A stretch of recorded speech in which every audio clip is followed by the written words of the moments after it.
नमस्कार दोस्तों, Unacademy let's crack it. दोस्तों बहुत बहुत शुभकामनाएं आप सभी को। आज पेपर रहा आपका ऑप्शनल का और मैं आप सभी के साथ में हिस्ट्री ऑप्शनल एनालिसिस करने के लिए आया हूं दोस्तों। और देखा मैंने पेपर की, बहुत ही शानदार पेपर रहा, बहुत ही कहा जा सकता है कि व्यवस्थित रहा है पेपर। तो आप सभी इस पेपर में आप अपने आप को बेहतर पा रहे होंगे, क्योंकि सामान्य स्तर से देखा जाए तो यह पेपर बहुत ही बैलेंसिंग माना जा सकता है, बहुत ही सुलझा हुआ, बहुत ही आसान पेपर माना जा सकता है दोस्तों। तो crack UPSC CSC optional with India's largest learning platform Unacademy पे आप सभी का स्वागत दोस्तों। आप सभी के साथ मैं आपका दोस्त मयंक द्विवेदी जुड़ चुका हूं। चलिए जुड़े आप सभी दोस्तों। Daily live classes, live test, structure course, unlimited access Unacademy के प्लेटफॉर्म पे आप सभी का स्वागत, जहां एवरीडे 3 to 5 मेरी क्लासेस होती हैं। आप यहाँ ज्वाइन कर सकते हैं दोस्तों। देश के जाने माने टॉप एजुकेटर यहाँ पे क्लास लेते हैं, जहां 15,519 कोर्सेज यहाँ पे लॉन्च किए जा चुके हैं दोस्तों। सारे सेक्शन में आप सभी जुड़े यहाँ पे, जहां 12 महीने की फीस 49,500 रुपए है दोस्तों। 10 महीने का डिस्काउंट पे 44,550 रुपए की फीस पे आप सभी एडमिशन ले सकते हैं। वहीं 24 महीने की फीस होगी 64,800 रुपए। तो 36 महीने की फीस आपकी 90,000 जो है वो 10% डिस्काउंट के साथ 81,000 रुपए मेरे प्रोमो कोड के साथ में दोस्तों। आप सभी ज्वाइन करें। यहाँ पे आप देखेंगे आइकॉनिक प्लेटफॉर्म पे आप सभी की जो फीस है वो 69,000 है, जो घट करके हो जाती है 62,550 रुपीज। आइकॉनिक फीस पे फीस बढ़नी है दोस्तों जल्दी ही। तो 25 जनवरी तक आपका लास्ट डेट है इसकी, आप फीस पुरानी फीस पे एडमिशन लेने की। जहां ऑप्शनल फीस मात्र 27,500 रुपए, वहीं आप देखेंगे इसको 24,550 रुपए में एडमिशन ले सकते हैं। 24 महीने की फीस 40,000 है दोस्तों। वहीं आप देखें फीस कट के हो जाती है 36,000। 36 महीने की फीस आप देखें 1,250 रुपए मंथली के रेंट पे आप सभी दे सकते हैं यहाँ पे, सिर्फ 45,000 दोस्तों। तो आप सभी का मोस्ट वेलकम। आप सभी चलिए, आज आप सभी ने अनअकैडमी कॉम्बैट में भाग लिया होगा दोस्तों, मोस्ट वेलकम। देखिए 2021-22 के लिए बैचेस लगातार स्टार्ट किए जा चुके हैं 18 तारीख से। तो आप सभी यहाँ पे जुड़ेंगे और यहाँ पे बैचेस देखेंगे दोस्तों। अब कम्बो प्लान के तहत आप सभी की फीसेज यहाँ क्लियर है, आप सभी यहाँ एडमिशन ले सकते हैं। आज मैं आपसे चर्चा करने जा रहा हूँ 2020 में आए हुए हिस्ट्री ऑप्शनल के पेपर। दोस्तों मैंने एंशिएंट आप सभी को पढ़ाया है, आप तय कर सकते हैं इस एंशिएंट के पेपर से कि कितना संतुलन रहा पेपर में और पढ़ाने में। तो मैं आप सभी के साथ आपका दोस्त मयंक द्विवेदी लगातार बेहतर परफॉर्मेंस के साथ में आपसे साथ जुड़ा रहा और यहाँ बताता रहा कि किस तरीके से प्रश्न आएंगे दोस्तों। आज देखिए मैप, मैंने आपको हमेशा कहा मैप अभी मैं पढ़ा भी रहा हूँ आप सभी को। यहाँ आपसे मैं डिस्कस करूं तो आप देखें यहाँ पे आज 2020 में जो हिस्ट्री ऑप्शनल के अंतर्गत जो मैप आया वो ये है मैप आपके सामने। और जो मैंने पॉलिटिकल मैप आपके सामने रखा है ये है दोस्तों। आप देखें एक एक चीज को मिलाकर देख लें, एक स्थान को आप देखते जाएं। ये बिहार का सेक्टर रहा, बिहार से सेंट्रलाइज रहा। वहीं आप देखेंगे दूसरे स्थान को, तो आप देखेंगे ये कर्नाटक के बाउंड्री से रहा। इस तरीके से आप देखें जी, आज ही था हिस्ट्री ऑप्शनल का पेपर दोस्तों। आप सभी दोस्त मेरे लाइक करते रहे वीडियो को लाइक करते चलें आप सभी देखिए यहाँ पे रहा आज ही पेपर 2020 यूपीएससी का पेपर आज ही हुआ है। मैं आज ही आपके साथ डिस्कस करने आया हूँ यहाँ पे बेहतरीन कोर्सेज के साथ में। तो चलिए दोस्तों, आप आज शुरू हो जाते हैं हम लोग और डिस्कस करते हैं। जैसे आज मानचित्रावली में पहले खंड में आया प्रश्न, और देखिए कितना साधारण, कितना सिंपल प्रश्न आप सभी से पूछा गया है। आप सभी इसको अच्छी तरीके से एग्जाम्पल देके आप सॉल्व कर सकते हैं दोस्तों। 30 शब्दों में आपको लिखना है, मात्र 30 शब्दों में आप सभी को लिखना है दोस्तों। 20 क्वेश्चन है आप सभी को और 50 मार्क्स के हैं, पूरा 50 मार्क्स का है। तो आप इसे बहुत ही आसानी से सॉल्व कर सकते हैं। देखिए मैं डिस्कस करता हूं आपके साथ। पहला पॉइंट आप देखिए ये है, पहला पॉइंट आपका रहा ये। देखिए आप लोकेशन देख पा रहे होंगे दोस्तों, शायद आपको लोकेशन क्लियर दिख रहा होगा। नंबर 1 पे पूछा गया है पूरा पाषाणिक स्थल। आप देखें ये है आपका, जहां पे मैंने आपका पॉइंट रखा है। आप देखें ये है पूरा पाषाणिक स्थल 1 नंबर पे, राइट। अपने अपने मैप में आप सभी इसे देख सकते हैं दोस्तों। ये प्लेस है चिरांद। जहां अगर मैं चिरांद के बारे में आपसे पूरा डिस्कस करूं तो दोस्तों आप सभी को बताऊं कि चिरांद बिहार के सारण जिले में स्थित है।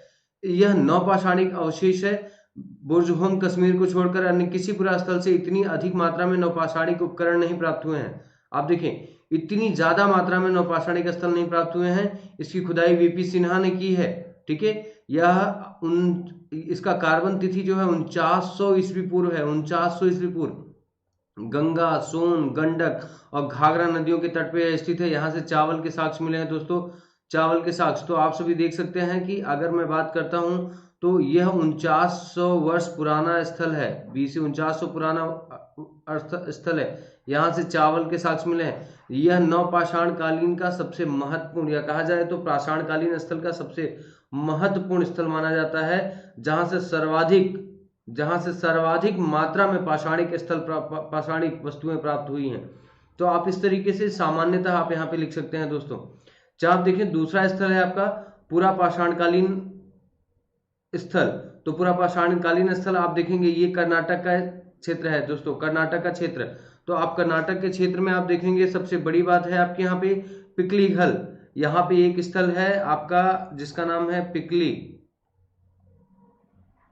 पिकलीहल। दोस्तों पिकलीहल बहुत ही प्राचीन स्थल है, पूरा पाषाणिक स्थल है। इस स्थल से आप सभी को, यह कर्नाटक में स्थित है, यहाँ से ढेर सारे महत्वपूर्ण वस्तुएं प्राप्त हुई हैं दोस्तों। जैसे आप समझ लीजिए शंख का ढेर मिला हुआ है, निवास स्थान मिला हुआ है, यहाँ छोटे छोटे कारखानों के ढेर प्राप्त हुए हैं। तो पिकलीहल जो है वह कर्नाटक में स्थित है। अगर आप बस इतना लिख देते हैं पिकलीहल कर्नाटक में स्थित है, यहाँ से हमें पाषाणकालीन कारखाना स्थल प्राप्त हुआ है, जहां से ढेर सारे हमें शंख के ढेर तथा निवास स्थलों के प्रमाण मिले हैं। साथ साथ यहाँ से अस्त्र शस्त्र के कुछ मानक वस्तुएं प्राप्त हुई हैं। तो दोस्तों यह प्रश्न आपका बिल्कुल सही हो जाता है। तो इतने सामान्य जानकारियों के साथ आपको यहाँ पे लिखना है। जहां पे आप देखिए दोस्तों तीसरा स्थल ये है, तीसरा स्थल मैंने आपको ये बताया, ये है आलमगीरपुर। ये है कोल्डिहवा इलाहाबाद दोस्तों, जो वर्तमान का प्रयागराज। अब तीसरा स्थल जो आपसे पूछा गया है वो इलाहाबाद के लोकेशन पे है। इलाहाबाद के लोकेशन पे कोल्डिहवा, जहां से चावल के सबसे प्राचीनतम साक्ष्य प्राप्त होते हैं दोस्तों। चावल के सबसे प्राचीनतम साक्ष्य प्राप्त होते हैं कोल्डिहवा से। यह लगभग 6000 वर्ष पुराना है, ध्यान रखिएगा। यह लगभग 6000 वर्ष पुराना स्थल है। नवपाषाण का यह सबसे प्रमुख, सबसे प्राचीन कृषि स्थल है। मैं आपसे अगर बात करूं कि सबसे प्राचीन नवपाषाणकालीन या पाषाणकालीन सबसे प्राचीन कृषि स्थल क्या है, तो वह पॉइंट नंबर 3 में पूछा गया है, यह कोल्डिहवा है। कोल्डिहवा यह प्रमुख स्थल है। तो आप इसे टिक लगा सकते हैं, बेहतरीन क्वेश्चन अटेम्प्ट कर सकते हैं दोस्तों। आज देखिए कितना सामान्य प्रश्न पूछा गया और मैंने कई बार आपसे डिस्कस किया है यहाँ से, ठीक है। तो आप देखिए अब इसके बाद जो स्थल पूछा गया है, आप देखिए प्राचीन राजधानी नगर। प्राचीन राजधानी नगर आप ये देखेंगे तो आप देखेंगे ये प्राचीन राजधानी नगर आपका कुंडलवन कश्मीर का क्षेत्र है, कश्मीर का क्षेत्र है दोस्तों। आप देखिए अगर मैप के साथ आप इसे ज्वाइन करके देखना चाहते हैं तो आप देख सकते हैं। सॉरी, ये आपका जम्मू कश्मीर का स्थल है। ये देखिए जम्मू कश्मीर का स्थल आपका है। और आप देखें ये स्थल है ना। ये आप देखें ये प्राचीन कश्मीर कनिष्कपुर है। ये कनिष्कपुर, आप कुषाण इसे कनिष्कपुर है, ये कनिष्कपुर है दोस्तों। आप इसे कुषाणों की राजधानी से ले सकते हैं, हम जोड़ सकते हैं, कुषाणों की राजधानी से जोड़ सकते हैं। तो बहुत अच्छी तरीके से अपने प्रश्न को सॉल्व कर सकते हैं दोस्तों। जहां अगला प्रश्न अगला देखेंगे आप, इसे 30 शब्दों में आप अच्छी तरीके से लिख सकते हैं। यहीं पे चौथी बौद्ध संगीति हुई, ये संगीति के आधार पे आप देखते हैं यहीं पे हीनयान महायान विभाजित हुआ। इस तरीके से आप यहाँ पे लिख सकते हैं, इसको विस्तार दे सकते हैं। शैव मंदिर स्थान पूछा गया है दोस्तों, आपसे पूछा गया है शैव मंदिर स्थान। आप देखिए शैव मंदिर स्थान का लोकेशन आपका ये है। आप एक बार अपने मैप में देखें कि इसका लोकेशन कहाँ पे जा रहा है। आपका लोकेशन आपका ये है, ठीक है। आप देखेंगे महाराष्ट्र के क्षेत्र में आप देखें ये है आपका, है ना, ये आपका पूरा तेलंगाना के क्षेत्र और महाराष्ट्र के क्षेत्र में ये सर्वाधिक प्राचीन मंदिर जो प्राप्त हुए हैं वो इन्हीं सेक्टर से प्राप्त हुए हैं दोस्तों, जिन्हें विभिन्न नामों से जाना जाता है, ठीक है। तो यहाँ पे आप देख सकते हैं मंदिर संकुल की स्थापना है। आप देखेंगे ये पूरी तरीके से जो दक्षिण भारत का जो प्रमुख क्षेत्र है वो मंदिर संकुल विरासत कहा जाता है। चाहे एलोरा हो, जनता हो, इन समस्त क्षेत्रों की जो मंदिर प्रणाली है, द्रविड़ कला शैली के जो मंदिर प्राप्त हुए हैं, ठीक है, वो यहाँ से प्राप्त होते हैं। तो इन्हें मंदिर संकुल का विश्व विरासत केंद्र कहा जाता है दक्षिण को, ठीक है। कृष्णा नदी के तट पर मंदिर विरासत कला के मंदिर संकुल का विश्व विरासत केंद्र प्राप्त होता है। तो आप इसे टिक लगा सकते हैं दोस्तों। अब अगला अगर जैसे हम लोग देखते हैं तो ताम्रपाषाणिक स्थल है। देखिए ताम्रपाषाणिक स्थल है, देखिए ताम्रपाषाणिक स्थल दायमाबाद है दोस्तों। ताम्रपाषाणिक स्थल जो पूछा गया है इसे आप दायमाबाद लिख सकते हैं, दायमाबाद। ठीक है। दायमाबाद स्थल है दोस्तों, दायमाबाद को अच्छी तरीके से आप देखें। दायमाबाद यह ताम पाषाणिक स्थल है जहां से रथ को खींचते हुए एक मनुष्य का प्रमाण मिलता है। ठीक है, तांबे के बैलों का प्रमाण मिलता है। साथ ही साथ यह इंडस वैली सिविलाइजेशन का, यह इंडस वैली सिविलाइजेशन का सबसे साउथ जोन है, दक्षिण का केंद्र माना जाता है दायमाबाद को। ठीक है ना, इंडस वैली सिविलाइजेशन का दक्षिण का केंद्र माना जाता है इंडस वैली सिविलाइजेशन को। तो दोस्तों बहुत ही शानदार तरीके से आप इसको लिख सकते हैं। ठीक है, बहुत ही शानदार तरीके से आप इसे लिख सकते हैं। ठीक, आज ये हम लोग 2020 का पेपर करा रहे हैं। 2020 पेपर जो आज हुआ है, हिस्ट्री ऑप्शनल का जो पेपर हुआ है, हम लोग उसे सॉल्व कर रहे हैं। ठीक है दोस्तों, अब देखिए ये जो अगला है मुद्रा एवं मोहर का सांचा। मुद्रा और मोहर का सांचा अब देखिए ये है, ये आपका देखिए ये रोपण है, ये पंजाब है, ये रोपण है। रोपण जो पंजाब का एक बहुत महत्वपूर्ण क्षेत्र है। रोपण एक ऐसा क्षेत्र है जिसका उत्खनन स्वतंत्रता के बाद कराया गया। यह पहला स्थल है।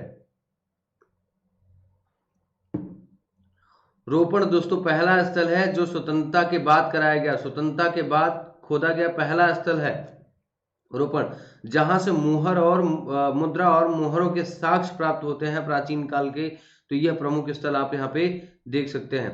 जहां पे आप अगला देखेंगे दोस्तों, तो अगला है जैन मंदिर। जैन मंदिर देखिए, जैन मंदिर ये है दिलवाड़ा का रनकपुर मंदिर।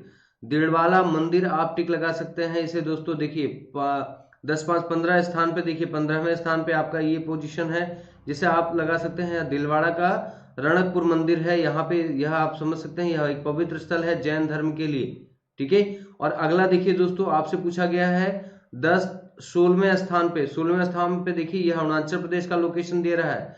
अरुणाचल प्रदेश के लोकेशन में तवांग, तवांग जो है वह भारत का सबसे बड़ा बौद्ध स्थल माना जाता है, बौद्ध धर्म का केंद्र माना जाता है दोस्तों। इसे आप अच्छी तरीके से पहचान लीजिए, यह महत्वपूर्ण स्थल है, एक बहुत ही शानदार महत्वपूर्ण स्थल माना जाता है यह तवांग, जो आंध्र प्रदेश में स्थित है, सॉरी अरुणाचल प्रदेश में स्थित है। ठीक है दोस्तों, वहीं आप देखेंगे प्राचीन मंदिर संकुल, जो आपका पूछा गया है प्राचीन मंदिर संकुल, यह आपका लोकेशन है। आप देखिए ये लोकेशन आपका ये पड़ता है, लोकेशन आपका पड़ता है हिमाचल प्रदेश के क्षेत्र में। हिमाचल प्रदेश के क्षेत्र में यह प्राचीन मंदिर संकुल, मतलब कई मंदिरों के एक साथ प्रमाण मिलते हैं। तो आप देखेंगे कि हिमाचल प्रदेश में धर्मशाला जैसे प्रमुख स्थलों पर बहुत सारे मंदिरों के साक्ष्य मिलते हैं, बहुत सारे मंदिरों के साक्ष्य मिलते हैं दोस्तों। आप कहाँ, हिमाचल प्रदेश के क्षेत्रों में। तो आप देखिए जब भी कभी भी आपको देखना हो, जब भी कभी भी आपको मैप तैयार करना हो दोस्तों, तो इस तरीके से आप इंडियन मैप को, पॉलिटिकल मैप को पहले अच्छी तरीके से जज करिए और फिर उसके एक एक पार्ट को देखिए। एक एक पार्ट को जब आप देखेंगे, एक एक कोने कोने, देखिए ये मैंने लोकेशन ये लगाया है, तो ये देखिए ये लोकेशन ये पूछा गया है, ये लोकेशन ये हिमाचल प्रदेश का लोकेशन है। देखिए ये हिमाचल प्रदेश का लोकेशन पूछा गया है, ये बिहार का, ये अरुणाचल प्रदेश का, ये उड़ीसा का, ये देखेंगे कर्नाटक का। तो जब तक आप मैप को अच्छी तरीके से नहीं समझ सकते हैं कि भारत के किस कोने में कौन सी व्यवस्थाएं हैं, तब तक आप इसे बहुत अच्छी तरीके से नहीं समझ पाएंगे, बहुत अच्छी तरीके से आप नहीं पहचान पाएंगे। तो दोस्तों आपको आज मैं बहुत ही शानदार तरीके से मैं आप सभी को इस पूरे कोर्स को, पैटर्न को करा रहा हूं, जहां आप सभी का कोई भी प्रश्न नहीं छूटेगा। आगे देखिएगा कितने सरल प्रश्न आपसे पूछे गए हैं। देखिए दोस्तों अगला पूछा गया है कि जो प्राचीन मंदिर स्थल है, प्राचीन जो मंदिर स्थल है वो आप देखेंगे, सबसे जो ओल्डेस्ट मंदिर स्थल है आप देखें यहाँ पे चेरा, देखिए सॉरी आपका जो ये देखिए पूछा गया है क्या कहते हैं प्राचीनतम मस्जिद जो है, प्राचीनतम मस्जिद का लोकेशन ये देखें और आप इसे देखें, यह केरल में स्थित है दोस्तों। यह चेरामन यह चेरामन जुमा मस्जिद भारत की प्रथम मस्जिद माना जाता है। दंत कथाओं के अनुसार चेरामन पेरुमल एक बार अरब की तीर्थ यात्रा पर गए थे, जहां जेद्दा में उनकी मुलाकात धर्म प्रचारकों से हुई। उसके बाद चेरामन ने इस्लाम धर्म ग्रहण कर लिया था और यहीं अपना नाम तजुद्दीन रख लिया और उनकी शादी जेद्दा के तत्कालीन राजा की बहन से हुआ और उन्होंने यहाँ पर भारत में पहली मस्जिद केरल में बनाई गई है दोस्तों, पहली मस्जिद केरल में। वही पूछ रहा है, देखिए 20वां स्थान पूछ रहा है आपसे प्राचीन शिक्षा केंद्र, ये देखिए बिहार का लोकेशन दिखा रहा है, बिहार का लोकेशन। नालंदा पूछ रहा है दोस्तों, नालंदा ऑक्सफोर्ड या ऑक्सफोर्ड ऑफ महायानिज्म की बात कर रहा है। जो 20वां स्थल पूछा जा रहा है दोस्तों वो ऑक्सफोर्ड ऑफ महायानिज्म की बात कर रहा है, नालंदा की बात कर रहा है, नालंदा की बात कर रहा है। वहीं आप देखेंगे कि जो ये क्षेत्र है आपका दक्षिण का क्षेत्र, सॉरी पूर्वोत्तर का क्षेत्र है, ठीक है। यहाँ पे आप शिव को समर्पित मंदिरों का, फिर से मैंने कहा कि सबसे ज्यादा जत्था है वो यहीं प्राप्त होता है, ठीक है। तो इस तरीके से जितने भी मैप के प्रश्न आए थे, आप आसानी से उन्हें राज्यवार टिक लगा सकते थे, बहुत आसानी से उन्हें कर सकते थे दोस्तों। उनकी व्याख्याएं भी मैंने आप सभी के सामने रखी है, तो आप सभी उन्हें आसानी से पढ़ सकते थे। अब मैं दूसरा प्रश्न आप सभी के साथ करूंगा, जो है वैदिक धर्म को पुनर्जीवित और लोकप्रिय बनाने में पुराण नव परिवर्तनकारी साहित्य शैली थे, उदाहरण सहित आप इन्हें समझाइए। कितना अच्छा प्रश्न पूछा गया है। आप पहले प्रश्न को तोड़ना सीखिए। देखिए, आप वैदिक धर्म को पुनर्जीवित करने हेतु, अब इसका मतलब ये था कि जो वैदिक धर्म है, जो वैदिक काल है दोस्तों, उससे बहुत बाद का काल आपका पुराणों का रहा है, ठीक है। पुराणों का काल अगर हम लोग देखें एक्चुअली, तो कहीं ना कहीं हमें पुराण जो है वो मौर्योत्तर काल में प्राप्त होते हैं। पुराणों की जो रचनाएं हुई वो मौर्योत्तर काल से मानी जाती हैं, ठीक है। तो ऐसी स्थिति में आप देखेंगे कि वैदिक काल एक समय 6वीं शताब्दी ईसा पूर्व 600 BC के बाद जो है वो डिक्लाइन में जाना शुरू कर चुका था। और दूसरी सबसे बड़ी बात है कि इसमें जो भी बातें लिखी गई थी वह लोगों की नजर में अप्रासंगिक होने लगी थी। लेकिन अगर इतिहास के दृष्टिकोण से देखा जाए तो दोस्तों, पुराण एक ऐसा साहित्यिक स्रोत है जो सबसे ज्यादा प्रमाणित माना जाता है, सबसे ज्यादा प्रमाणित माना जाता है। अगर आपसे एक प्रश्न पूछा जाता है कि इतिहास को जानने हैं तो साहित्य में सबसे प्रमाणिक स्रोत क्या है, तो आप उसे बता सकते हैं पुराणों को, कि यह पुराण जो है वह इतिहास जानने में सर्वाधिक साहित्यिक स्रोत, सर्वाधिक प्रसिद्ध साहित्यिक स्रोत माने जाते हैं, ठीक है। अब आप देखिए, पुराण हिंदुओं के धर्म संबंधी, आप समझिए, धर्म संबंधी आख्यान ग्रंथ हैं। एक एक लाइन देखिए, मैंने आप सभी के लिए आंसर राइटिंग भी बना के रख दिया है, जिसमें संसार, ऋषियों, राजाओं के वृत्तांत आदि हैं। ये वैदिक काल के बहुत समय बाद के ग्रंथ हैं जो स्मृति विभाग में आते हैं, मतलब मैंने आपसे कहा मौर्योत्तर काल में आते हैं।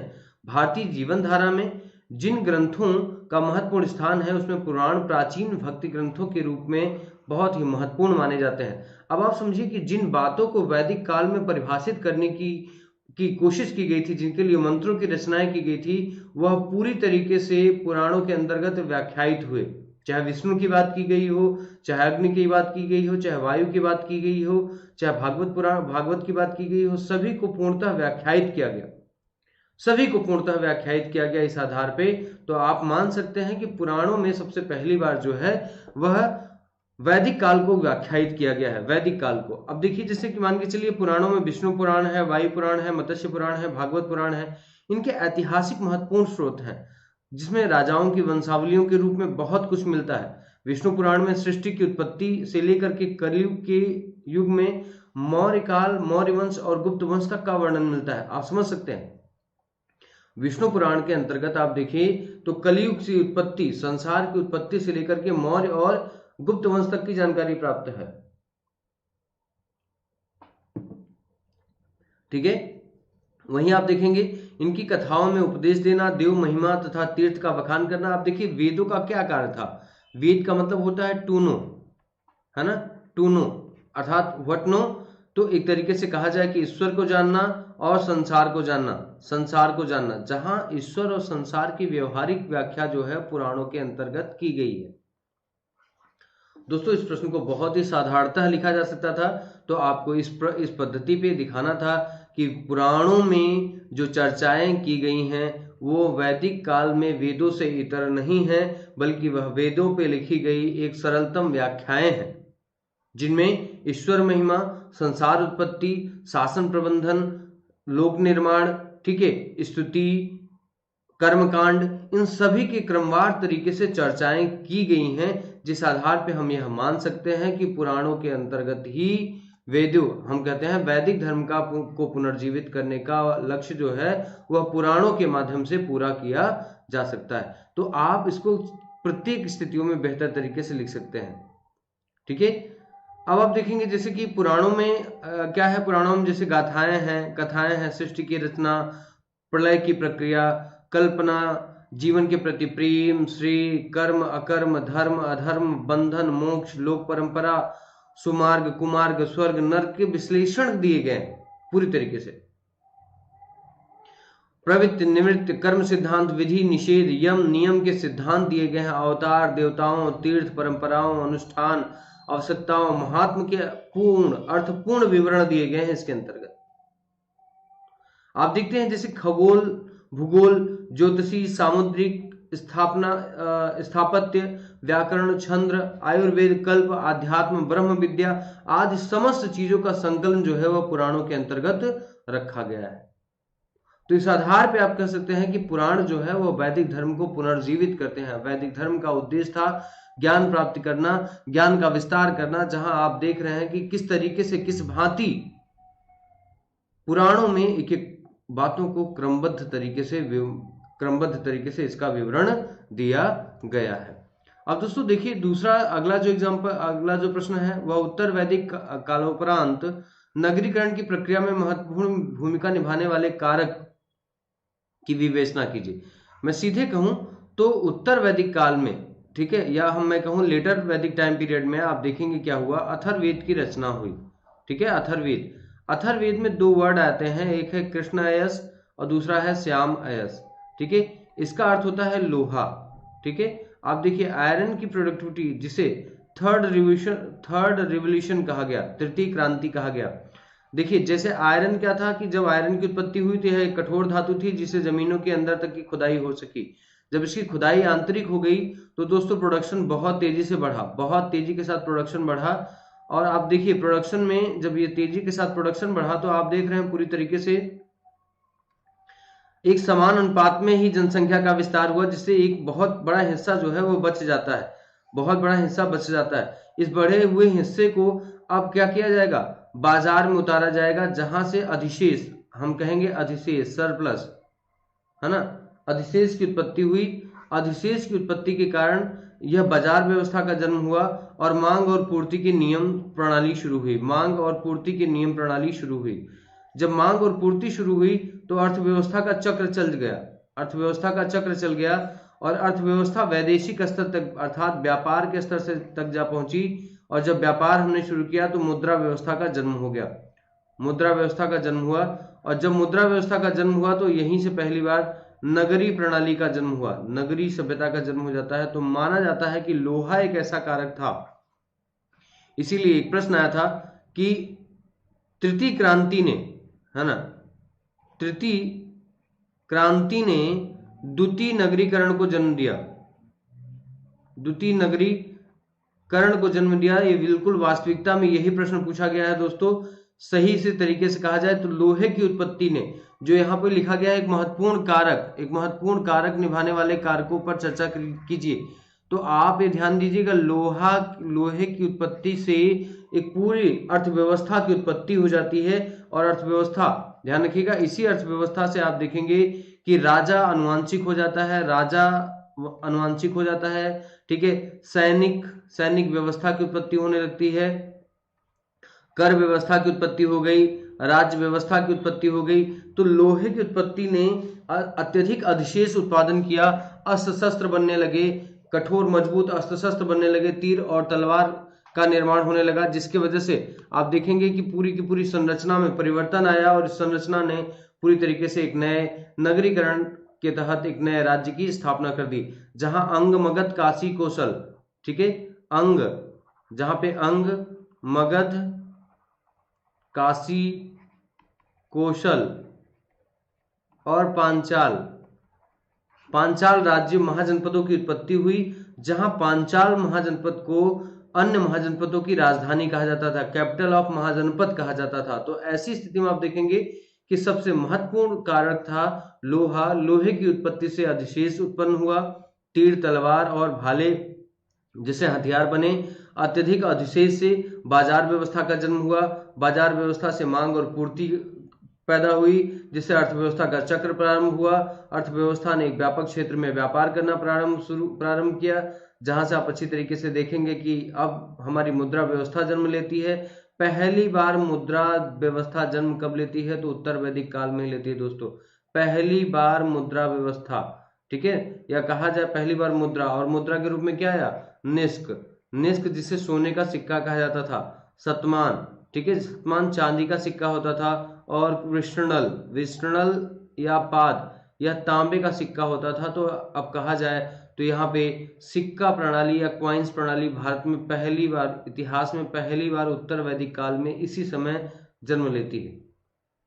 ठीक है, तो आप देख रहे हैं कि लोहे की उत्पत्ति से यह संपूर्ण चक्र चल जाता है। तो आपको यहाँ पे एक महत्वपूर्ण कारक के रूप में लोहे की उत्पत्ति को परिभाषित करते हुए उससे बने हल को, उससे बने औजारों को दिखाना था, उससे अत्यधिक उत्पादन को दिखाना था, बाजार व्यवस्था को दिखाना था, मांग और पूर्ति के नियम चक्र को दिखाना था, और इस चक्र के आधार पर आप देख रहे हैं कि राजा के स्थायित्व में दिखाना था, सैन्य बढ़ती हुई महत्वाकांक्षा में सैनिकों का महत्वपूर्ण योगदान दिखाना था, अनिवार्य सैनिक होने लगे, कर अनिवार्य होने लगा, तथा राज्य की उत्पत्ति हुई जिससे मगध एक राज्य के रूप में स्थापित हो जाता है।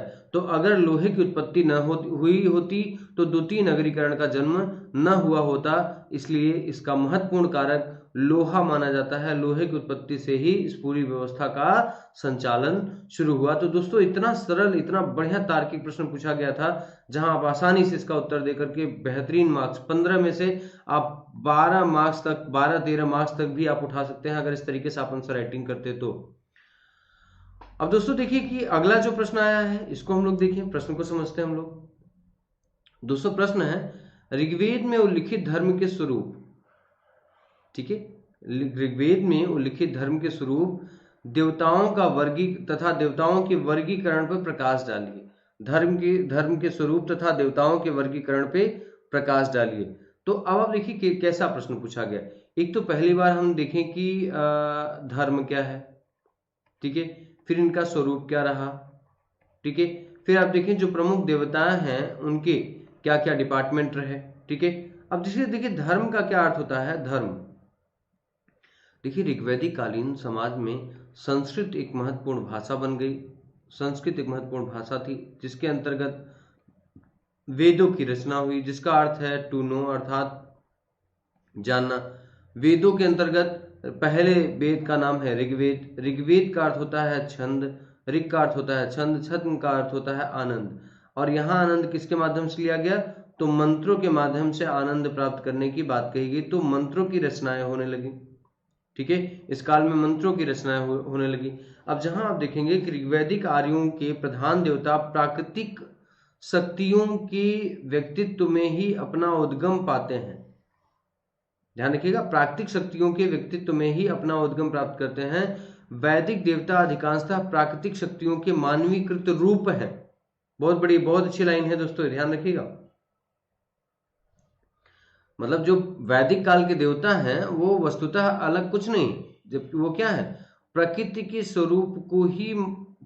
स्वरूप को ही सत्य मानते हैं। अर्थात जो प्रकृति में है, ठीक है, जैसे अग्नि है, वायु है, नदी, हवा है, नदी है, ठीक है, जल है, ये सारे देवताओं का एक समग्र रूप स्वीकार करते हैं। तो धार्मिक विकास के रूप में कहा जाए ऋग्वेद में तो 3 पद्धतियां हैं, जैसे बहुदेववाद, एकेश्वरवाद और एकात्मवाद। जहां बहुदेववाद में अर्थात कहा जाए तो बहुत सारे देवताओं का यहाँ पे निरूपण हुआ है, लेकिन वहीं ऋग्वेद में कहा गया है एकम सत्यम बहुधा विप्रा वदन्ति, सत्य एक ही है, उसकी अलग अलग तरीके से परिभाषा दी गई है। तो एकेश्वरवाद की संकल्पना की गई है, जहां एकात्मवाद की कहा गया है कि एक ही ईश्वर है, एक ही आत्मा है, ठीक है, एक ही परंपरा के अनुसार उनकी स्तुति की जानी चाहिए।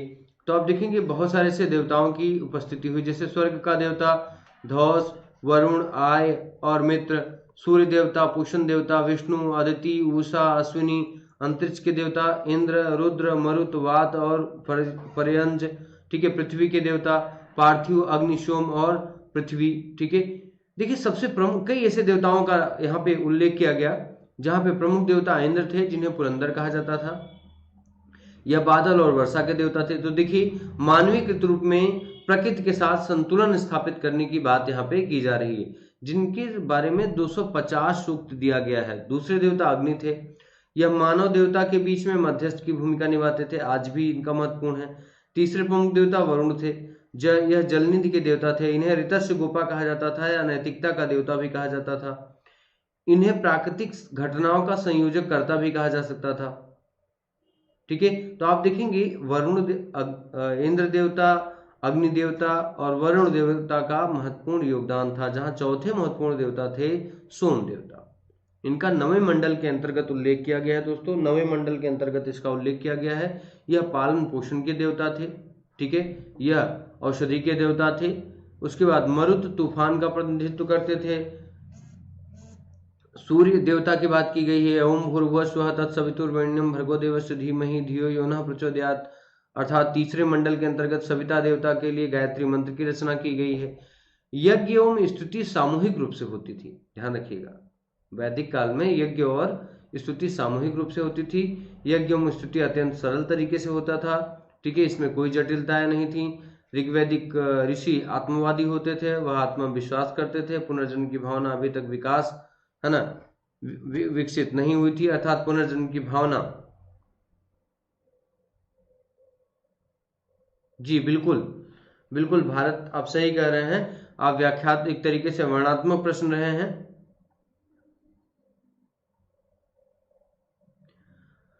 ऋग्वेद में अमरता का उल्लेख किया गया है। ऋग्वैदिक लोग आध्यात्मिक उन्नति तथा मोक्ष के लिए देवताओं की आराधना नहीं करते थे, ध्यान रखिएगा, ये क्रिटिकल लाइंस में मैंने आपको बोल दिया। ऋग्वैदिक लोग आध्यात्मिक उन्नति तथा मोक्ष के लिए आराधना मतलब देवताओं की आराधना नहीं करते थे। वे इन देवताओं की अर्चना मुख्यतः संतति मतलब पुत्र प्राप्ति, पशु, अन्न और धन तथा स्वास्थ्य प्राप्त करने के लिए करते थे, ठीक है। तो एक तरीके से धर्म का जो स्वरूप था वह प्रकृतिवादी था, अर्थात जो ईश्वर को जो इनकी मान्यता थी वह कहीं न कहीं प्रकृति का मानवीकरण था, बस और कुछ नहीं, प्रकृति का मानवीकरण था, बहुदेववाद था। लेकिन ऋग्वेद के अंतिम चरण में लिखा गया है कि एकम सत्यम बहुधा विप्रा वदन्ति, अर्थात कहीं न कहीं एकत्ववाद की या एकेश्वरवाद की बात यहाँ पे कही गई है। अब दोस्तों देखिए कि अगला प्रश्न पूछा गया था, मौर्योत्तर कालीन उत्तर भारत के प्रमुख राजनैतिक वैशिष्ट्यों का मूल्यांकन कीजिए, इसके स्रोत क्या थे, सोर्स पूछा गया है। अब दोस्तों अगर कहा जाए तो एक प्रश्न पूछ रहा है कि उत्तर वैदिक मौर्योत्तर काल में, तो सबसे देखिए मौर्योत्तर काल में पहला जो खंड इस प्रश्न का होगा, पहले खंड के अंतर्गत हम लोग देखेंगे मौर्योत्तर काल में एक तो विदेशी आक्रमण हुआ, जिसके अंतर्गत हम लोग देखेंगे शक, पहलव,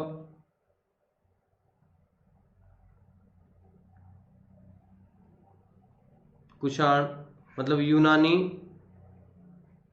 शक, पहलव और कुषाण। इन पे हमें एक एक पैराग्राफ लिखना था। जैसे यूनानी में हमें मेनांडर लिखना था, मेनांडर के बारे में लिखना था। तो आप जानते हैं कि शकों पे रुद्रदामन के बारे में लिखना था, तो इसको जूनागढ़ अभिलेख से दिखा सकते थे, ठीक है। पहलो गोंडो फर्नीस गद्दे बहर तख्ते बही अभिलेख से दिखा सकते थे। कुषाण के बारे में सुई विहार अभिलेख दिखा सकते थे। तो आप देखिए कि यहाँ पे प्रत्येक के बारे में हमें जानकारी प्राप्त होती है, ठीक है। मेनांडर के बारे में नागसेन और मेनांडर के बीच संवाद दिखा सकते हैं। यहाँ जूनागढ़ अभिलेख दिखा सकते थे, ठीक है। जूनागढ़ अभिलेख रुद्रदामन का जूनागढ़ अभिलेख है, जिसके अंतर्गत इनके बारे में जानकारी मिलती है। क्या कर रहे हैं रूप सिंह, आप जो भी लिख रहे हैं उस पर मेरी नजर जा रही है, बार बार डिस्ट्रैक्शन हो रहा है मित्र, तो आप न लिखें और देखें, पढ़ें इसे, ठीक है। पहला वंश में देखिए गोंडो फर्नीस है, गद्दे बहर तख्ते बही अभिलेख है, गद्दे बहर तख्ते बही अभिलेख है, एक अभिलेख है, जिसके अंतर्गत आप देखें ये अभिलेख जो है गोंडो फर्नीस के द्वारा लिखा गया है, जो पहला वंश के बारे में जानकारी देता है। सुई विहार अभिलेख जो है, सुई विहार अभिलेख है, सुई विहार अभिलेख कनिष्क के बारे में जानकारी देता है। इस समय से जो सिक्के प्राप्त होते हैं वो भी बहुत ही महत्वपूर्ण होते हैं, इनके बारे में जानकारी प्राप्त होती है, ठीक है। तो आप देखेंगे कि जो इस समय राजनीतिक स्थिरता थी, उसके बाद आप देखेंगे एक खंड ये हो जाता है, आप इनके बारे में लिखेंगे। फिर आप देखिए इस समय में सातवाहन वंश आए, सातवाहन वंश आया। सातवाहन वंश के बारे में आप देखेंगे नाना घाट अभिलेख है, नाना घाट अभिलेख है, कार्ले अभिलेख है, भांजा अभिलेख है, ठीक है, नासिक अभिलेख है, ठीक है। ये सारे अभिलेख ही हैं जिनके माध्यम से हमें प्राप्त होता है। फिर हाल के द्वारा लिखी गई गाथा सप्तशती है, ठीक है, आपका बृहद कथा है। तो ये साहित्य से भी प्राप्त होता है और अभिलेखों से भी हमें मौर्योत्तर काल के बारे में जानकारी प्राप्त होती है, जहां कुछ प्रमुख राजवंश, कुछ प्रमुख शासन वंश की, राजनीतिक शासन वंश की स्थापना हुई, जिसमें यूनानी भी रहे, शक भी रहे, पहलव भी रहे, कुषाण भी रहे और सातवाहन वंश भी रहे। तो हमें सभी पे थोड़ा थोड़ा 2-2 पैराग्राफ लिखना था, ज्यादा कुछ नहीं। आपको 150 वर्ड में इसकी आंसर राइटिंग करनी थी, तो आप आसानी से इसे लिख सकते थे इस प्रश्न को। ये प्रश्न सबसे सरलतम प्रश्न था, जहां मैंने आपको प्रमाण बता दिया कि नागसेन और मेनांडर का वार्ता लिख सकते हैं आप इसमें एक प्रमाण के तौर पे। रुद्र शकों के लिए जूनागढ़ अभिलेख लिख सकते हैं। पहलव के लिए वैशिष्ट का मतलब होता है विशेषता, राइट है ना। आप देखिए, evaluate the significant political features of the Mauryan post northern India. ये साइलेंट फीचर है ना, सिग्निफिकेंट पूछ रहा है, महत्वपूर्ण, ठीक है। वह महत्वपूर्ण साक्ष्य बताइए, प्रश्न को और सरल कर लीजिए। वह महत्वपूर्ण साक्ष्य बताइए जिनके आधार पर हम मौर्योत्तर काल के राजनीतिक इतिहास को समझ सकते हैं और उनका मूल्यांकन कर सकते हैं। तो आप देख सकते हैं कि आप सीधे सीधे इनका मूल्यांकन कर सकते हैं। जैसे आप देख रहे हैं कि चाहे यूनानियों के बारे में हो जानकारी तो हमें प्राप्त होती है, शकों से अभिलेख प्राप्त होते हैं, पहलवों के भी अभिलेख प्राप्त होते हैं, कुषाणों के भी अभिलेख प्राप्त होते हैं, सातवाहन वंश के भी अभिलेख प्राप्त होते हैं। तो इनके बारे में आपको थोड़ी थोड़ी जानकारियां लिख देनी थी, यह प्रश्न अपने आप में पूर्ण हो जाता, ठीक है। हाँ, तो अब देखिए दोस्तों, अगला प्रश्न आपसे पूछा गया है। अगला प्रश्न है, यद्यपि भारत पर सिकंदर के आक्रमण के दीर्घकालीन प्रभावों के पूर्व मूल्यांकन की आवश्यकता है, अनेक विद्वानों ने सिकंदर को महान माना है। देखिए, the great, Alexander as the great, ठीक है, ये वर्ड इसलिए प्रयोग किया गया है, विद्वान, पहले तो यहां से आप मानेंगे कि विद्वान इसे महान क्यों मानते हैं, यहां से प्रश्न आपको लिखना शुरू होगा। देखिए, अलेक्जेंडर ने अपने बहुत ही कम उम्र में संपूर्ण विश्व के, कहा जाए, अरब देशों को पूरी तरीके से जीत लिया, ग्रीक को पूरी तरीके से जीत लिया, ठीक है। जब यह भारत पर आक्रमण करता है तो भारत पे इसे हेपेटाइट का युद्ध जीतना पड़ता है, ठीक है। पोरस के साथ इसकी लड़ाई होती है, ठीक है। यह विजय प्राप्त करता है, लेकिन पुनः पोरस को संपूर्ण क्षेत्र दे देता है। इसके बाद जब सिकंदर भारत पर आक्रमण करता है तो उस समय भारत पे नंद वंश का शासन था।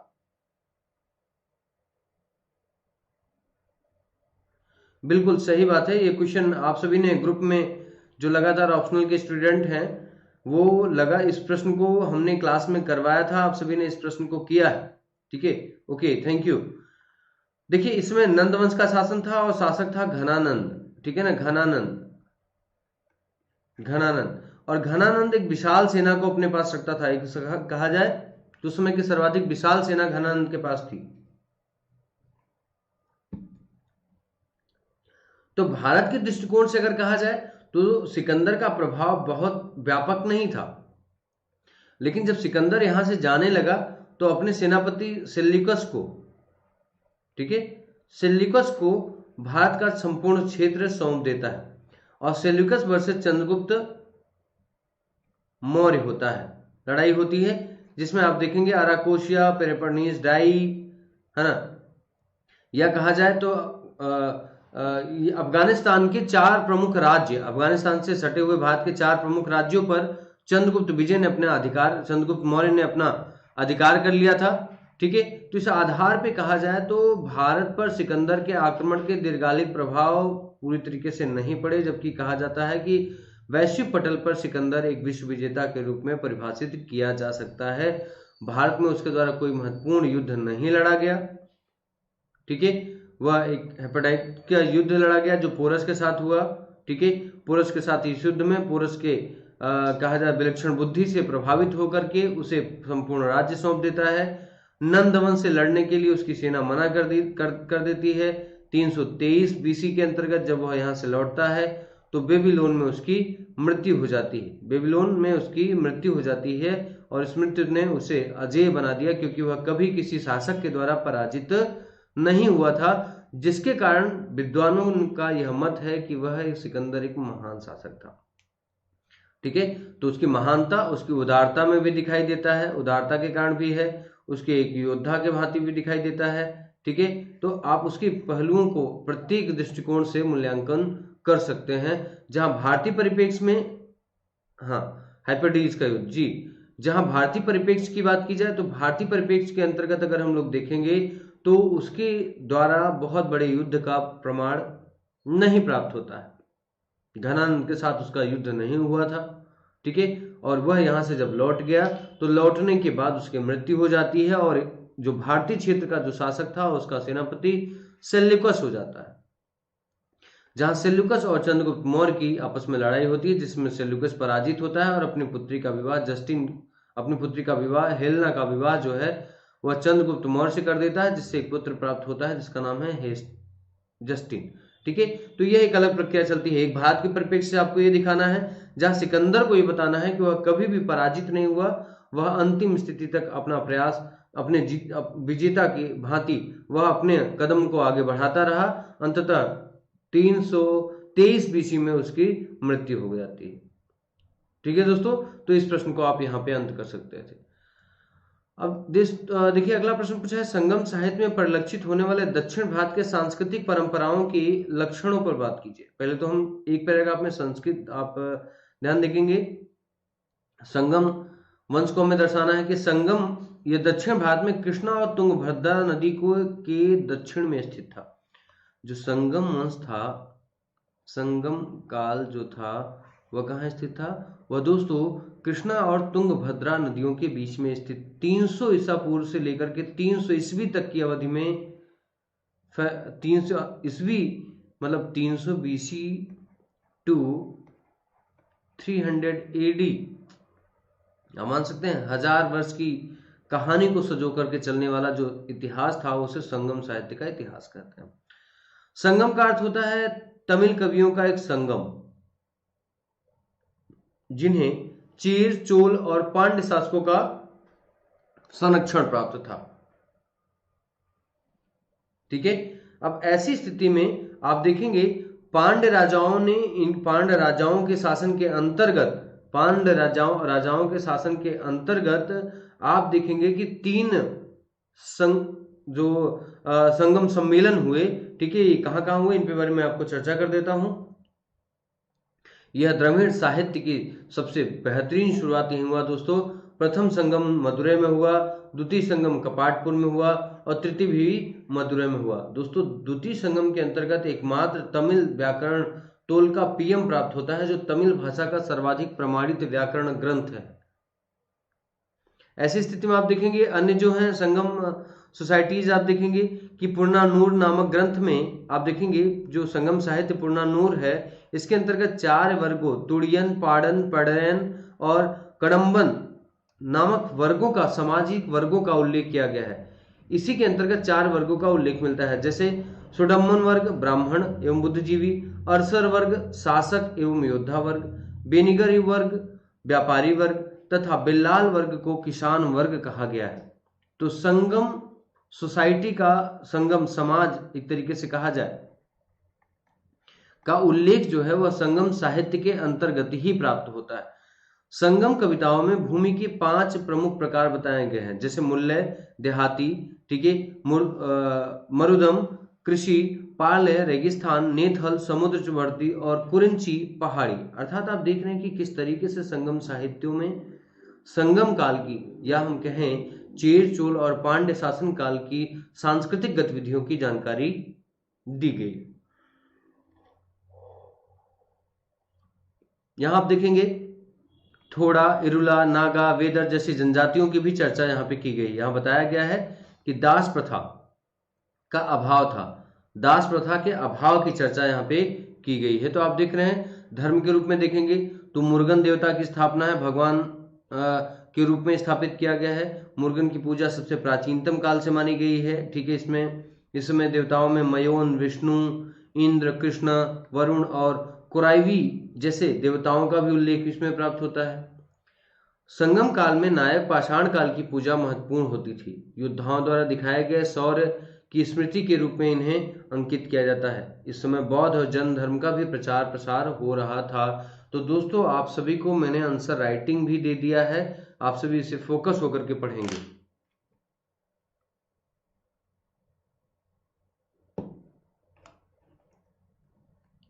तो आप सभी देख सकते हैं कि जिस समय संगम साहित्य का विकास हो रहा था उसी समय बौद्ध और जैन धर्म का भी प्रसार चल रहा था। ठीक है, अगला प्रश्न अगर हम लोग देखें दोस्तों, तो अगला प्रश्न है गुप्त काल में साहित्य। तो अगर देखें दोस्तों कि गुप्त काल के अंतर्गत अगर हम लोग देखें तो साहित्य का जो विकास हुआ है, देखें उसके अंतर्गत क्या है। ठीक है, अब देखें कि पुराणों का जो रूप अब प्राप्त होता है उसकी रचना जो है वह गुप्त काल में हुई है। शास्त्रीय गुप्तकालीन साहित्य संस्कृत साहित्य ने पूर्व मध्यकालीन भारत के लिए मानकों को स्थापित किया। आप देखें, गुप्त काल को संस्कृत साहित्य का स्वर्ण काल माना जाता है। बार्नेट के अनुसार प्राचीन काल के इस इतिहास में गुप्त काल का महत्व जो यूनान में पेरिक्लियन युग का था वही दिया गया है। स्मिथ ने गुप्त काल को ब्रिटिश इतिहास के एलिजाबेथन स्टुअर्ट के कालों से की है। गुप्त काल को श्रेष्ठ कवियों का काल माना जाता है। इसे दो भागों में बांटा जाता है। जिसे प्रथम भाग में वे कवि आते हैं जिनके विषयों में हमें अभिलेख से जानकारियां प्राप्त होती है, हालांकि किसी भी की पूर्णतः जानकारी नहीं है। इस श्रेणी में हरिशेन हैं, वीरसेव हैं, वत्स भट्टी हैं और वासुल जैसे कवि हैं जिनका उल्लेख जो है हमें वो अभिलेखों से प्राप्त होता है। ठीक है, द्वितीय श्रेणी में वे कवि आते हैं जिनकी रचनाएं के बारे में हमें प्राप्त है। कालिदास हैं, भारवी हैं, भट्टी हैं, भातिगुप्ता है, विष्णु शर्मा जैसे लोग हैं। ठीक है, तो आपको मैंने ये बताया कि जो शास्त्रीय गुप्त संगीत संस्कृत साहित्य है इसके दो स्वरूप हो गए। एक स्वरूप के अंतर्गत जो हमें अभिलेखों से प्राप्त होते हैं, ठीक है, वहीं दूसरे स्वरूप के अंतर्गत जिनकी रचनाएं हमें प्राप्त होती हैं उनके माध्यम से हमें इनका विस्तार देना है। तो पूर्व मध्यकालीन भारत के लिए मानकों को, अर्थात आप देखें कि जैसे गुप्त काल के बाद जो है वह पूर्व मध्यकाल शुरू हो जाता है। और यह मध्यकाल आपके 712 ईस्वी से आप मान के चलिए कि यह पूरी तरीके से चोल संस्कृति तक यह पूर्व मध्यकाल चलता है, जहां आप देखेंगे 1200 या 13वीं शताब्दी के बाद में मध्यकाल शुरू होता है, क्योंकि पहली बार भारत में तुर्की इस्लामिक सल्तनत की स्थापना जो हुई थी वो 13वीं शताब्दी के अंतर्गत हुई थी। तो इस पूरे दौर की कहानी को आपसे पूछ रहा है, तो इसमें आप बता सकते हैं कि गुप्त काल के आधार पर ही हम सभ्यता, संस्कृति, परंपराएं, रीति रिवाज, ईश्वर स्तुति, मंदिर निर्माण, ठीक है, अपना क्या कहते हैं धर्म विस्तार, धर्म समरसता, इन सभी भावों को लेकर के हम आगे चल रहे थे, जिसका प्रभाव जो है वो पूर्व मध्यकालीन की स्थितियों में देखने को मिलता है। तो आप बहुत आसानी से इन प्रश्नों को, अब जैसे आप बता सकते हैं वराह मिहिर, इनके समय में वैज्ञानिकता का प्रभाव देखिए कि गुप्त काल के प्रसिद्ध खगोल शास्त्री वराह मिहिर हैं। इनके प्रसिद्ध ग्रंथ वत्स संहिता और पंच सिद्धांतिका है, जिसको आप समझिए पंच सिद्धांतिका को अपने साथ में मोहम्मद बिन कासिम लेके चला जाता है। बृहद कथा संहिता में नक्षत्र विद्या, वनस्पति शास्त्र, प्राकृतिक इतिहास, भूगोल आदि की जानकारी प्राप्त होती है। आर्यभट्टियम है, इसके अंतर्गत आप देख रहे हैं कि पृथ्वी के बारे में जानकारी प्राप्त होती है, ग्रह नक्षत्रों के बारे में संपूर्ण जानकारी होती है। पृथ्वी का चक्कर जो है वह पृथ्वी जो है वो सूर्य का चक्कर लगाती है। इस बात को पूरी तरीके से परिभाषित किया गया है। तो आप देख रहे हैं कि चाहे वैज्ञानिकता की बात हो, सभ्यता संस्कृति की बात हो, तो कहीं न कहीं से गुप्त काल को स्वर्णकाल कहना बिल्कुल उचित होगा। और गुप्त काल को स्वर्णकाल मानते हुए इस बात की नींव स्थापित होती है कि आगे आने वाला जो समय काल होगा वह कैसा होगा। तो आप मान सकते हैं कि यह पूर्व मध्यकाल के लिए एक बहुत ही महत्वपूर्ण स्रोत बन जाता है। अब जैसे दोस्तों देखिए मैंने पूरा लिखा हुआ है, आप इसे अच्छी तरीके से रोक करके स्लाइड पढ़ सकते हैं। आर्यभट्ट के बारे में, चिकित्सा विज्ञान के बारे में, कि आने वाले दौर में जो भी डेवलपमेंट देखा गया, जो भी विकास देखा गया, वो कहीं न कहीं गुप्तों की महत्वपूर्ण देन माना जाता है। तो आप इस पूरे स्लाइड को अच्छी तरीके से रोक करके, स्टेबल करके आप आराम से अपने मोबाइल या लैपटॉप में आप इसे आराम से पढ़ सकते हैं और उस पूरे क्वेश्चन के नोट्स को तैयार कर सकते हैं। ठीक है, हम लोग अगले प्रश्न पे चलते हैं। अगला प्रश्न देखिए, अगला प्रश्न है पल्लवों के विशेष संदर्भ में दक्षिण भारत में प्रादेशिक मंदिर स्थापत्य के उदय का वर्णन कीजिए। अब देखिए पल्लव काल के मंदिर हैं। अब देखिए हम देख लेते हैं पल्लव काल के बारे में, हमने पूरा नोट्स बनाया है, उत्तर आपको लिखा है, आंसर है। देखिए क्या है, पल्लव शासकों के काल में कला और स्थापत्य की उन्नति हुई। वस्तुतः उनकी वास्तु एवं तक्षण कला दक्षिण भारत की कला के इतिहास में सर्वाधिक महत्वपूर्ण मानी जाती है। पल्लव वास्तुकला ही दक्षिण की द्रविड़ शैली का आधार बनी। दक्षिण भारत के स्थापत्य के 3 अंग हो गए, मंडप, रथ, विशाल मंदिर, ये 3 उसके प्रमुख आधार बना दिए गए। ठीक है, अर्थात मंदिरों में ये 3 विशेषताएं अब कॉमन होंगी। ठीक है, जहां आप देख रहे हैं कि अगर शैली की बात की जाए तो जी बिल्कुल मैंने पूरा पढ़ाया है मित्रों। अब आपसे अनुरोध जब मैं करता हूं कि आप सभी एक बार अगर आप सभी प्लस आप सब्सक्रिप्शन अब जब आप ले लेते हैं और प्लस पे मेरी क्लासेस चलने लगेंगी तो आपको जीएस में भी आपको एक रत्ती मेहनत नहीं करना है, ऑप्शनल पूरा प्रिपेयर हो ही जाएगा। तो देखिए आप इसमें जो शैली है वो महेंद्र वर्मन शैली है। यह शैली में कठोर पाषाण को काट करके गुहा मंदिर का निर्माण किया गया है। मामल्ल शैली के अंतर्गत आप देखेंगे इसमें नरसिंह वर्मन प्रथम ने इसमें शासनकाल कराया। इसमें मंडल और एकाश्म मंदिर बनाए गए हैं जिसे रथ शैली का मंदिर भी कहा जाता है। ठीक है, मामल्लपुर का मंदिर, महाबलीपुरम का मंदिर बहुत ही फेमस है। तो आप देखेंगे सीधा सीधा मेरा वीडियोस पड़े हुए हैं दोस्तों, मेरे वीडियोस पड़े हुए हैं, मैं बिल्कुल हवा में बातें नहीं कर रहा।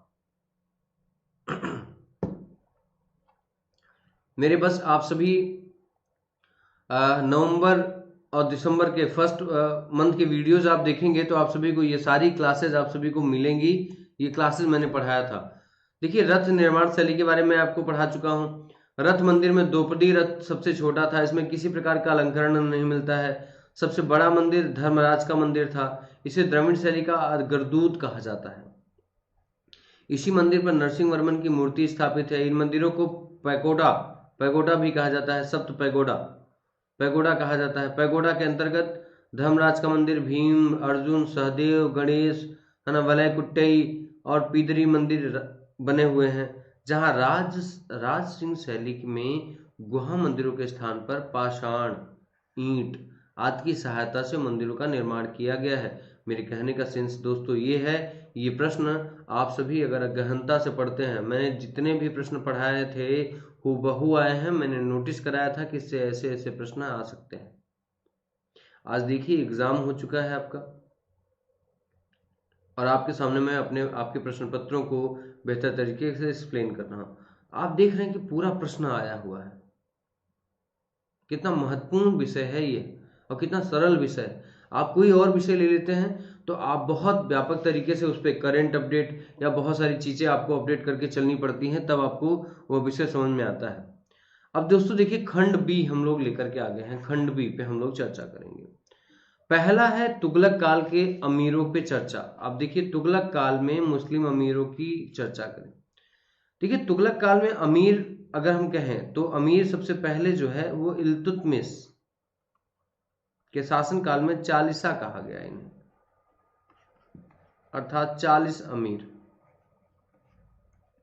अमीर का अर्थ क्या होता था? शुद्ध रक्त के इस्लामी सलाहकार।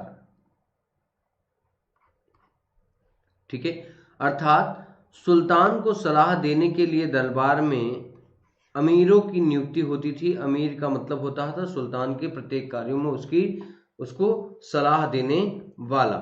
ऐसे स्थिति में होता क्या गया कि इल्तुतमिश ने शासन पे अधिकार करने हेतु सुल्तान चालीसा का निर्माण किया था, जबकि अगला शासक आप देखेंगे बलवन, तो बलवन ने चालीसा का अंत कर दिया। जबकि बलवन स्वयं एक अमीर था, वह जानता था कि शासन को व्यवस्थित चलाने में अमीरों की महती भूमिका है और ऐसी स्थिति में शासन कभी भी बहुत ही सुचारू रूप से नहीं चलाया जा सकता। क्लियर है? तुगलक वंश में क्या हुआ कि प्रारंभिक तुगलक वंश के अंतर्गत देखा जाए, जहां पे एमबीटी के समय काल तक देखा जाए, मोहम्मद बिन तुगलक के समय काल तक देखा जाए, तो इन्हें वेतन दिया जाता था और इन्हें इनका राजकीय कार्यों में बहुत हस्तक्षेप नहीं होता था। और सबसे बड़ी बात थी यह वंशानुगत नहीं थे, अर्थात एक ही परिवार से एक ही परंपरा के आधार पे यहाँ पर अन्य सैनिकों या अमीरों की नियुक्ति नहीं होती थी।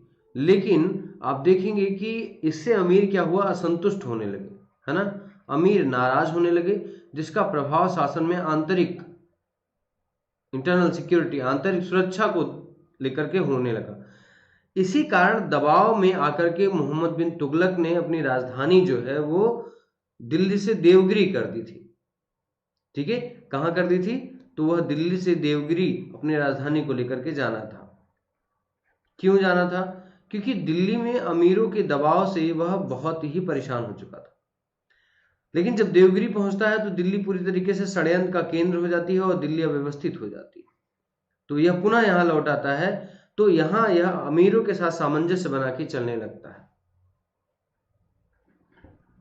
वहीं आप देखेंगे दोस्तों, सबसे बड़ी बात है कि जब आप देखें फिरोज शाह तुगलक की बात देखेंगे, फिरोज शाह तुगलक ने अमीरों को मुक्त अधिकार दे दिया, अमीरों को मुक्त अधिकार दे दिया, ठीक है, मुक्त अधिकार दे दिया, तथा सैन्य पदों को भी वंशानुगत बना दिया और राजकीय पदों को वंशानुगत बना दिया। और ऐसी स्थिति में जो अमीर थे वो पुनः अपनी सत्ता पर महत्वपूर्ण अधिकार को शो करने लगे, जिसके कारण क्या हो गया कि सल्तनत की सत्ता तुगलक वंश में बहुत ही कमजोर हो गई। और आप देखते हैं कि इस यही कारण था कि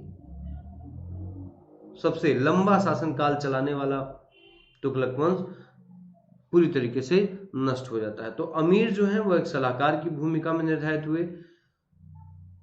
मोहम्मद बिन तुगलक के शासनकाल तक अमीरों को नियंत्रित रखने का प्रयास किया गया, लेकिन फिरोज शाह तुगलक ने उन्हें एक बार पुनः मुक्त कर दिया और वंशानुगत अधिकार दे दिया, जिसके कारण दिल्ली सल्तनत में अमीरों का कद बढ़ जाता है और बढ़े हुए कद के कारण दिल्ली सल्तनत में वह महत्वाकांक्षी वर्चस्व को लेकर के आते हैं, जिससे तुगलक वंश का पतन हो जाता है। तो ये आपको इसके अंतर्गत लिखना था। अब देखिए विजयनगर, अब आप बात करेंगे विजयनगर में विदेशी यात्रियों का जो विवरण है। तो आप देखिए दोस्तों, विजयनगर एक बहुत ही महत्वपूर्ण वंश है। मैं आप सभी के सामने चर्चा करता हूं विजयनगर के बारे में। देखिए सबसे पहली बात तो आप देखिए कि कौन कौन आया था यहाँ पे। तो सबसे पहले अगर हम लोग चर्चा करें तो विजयनगर के शासनकाल में अगर आप देखें तो निकोलस कॉन्टी,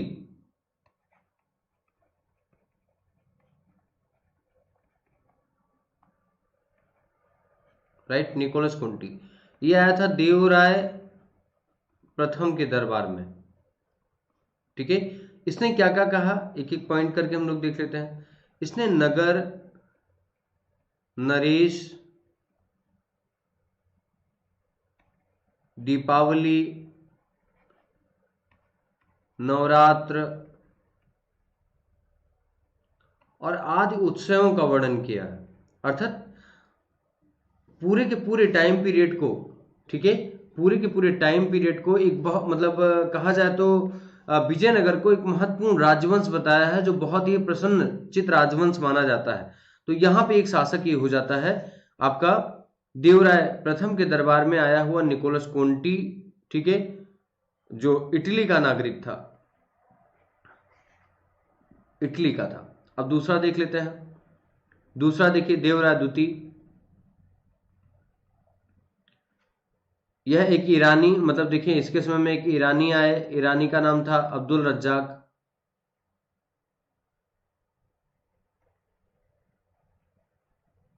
अब्दुल रज्जाक ने क्या कहा, अब देखिए अब्दुल रज्जाक ने संसार का सबसे सुंदर नगर बताया है, संसार का सबसे सुंदर नगर बताया है विजयनगर को।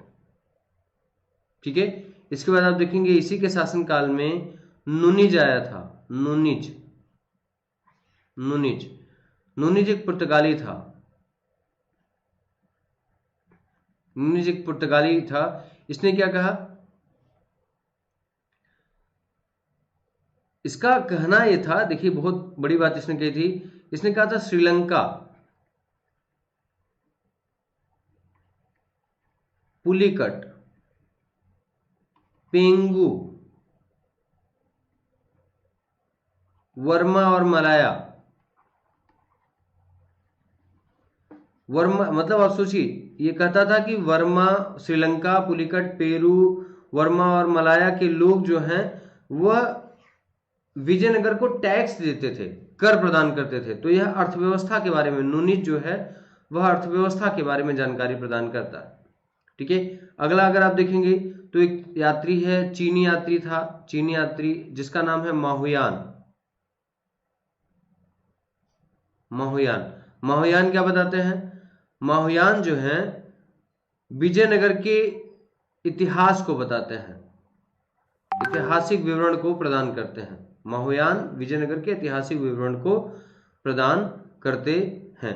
ठीक है, अब आप देखेंगे दोस्तों इसके समय में अगला जो देखेंगे वो है कृष्णदेवराय।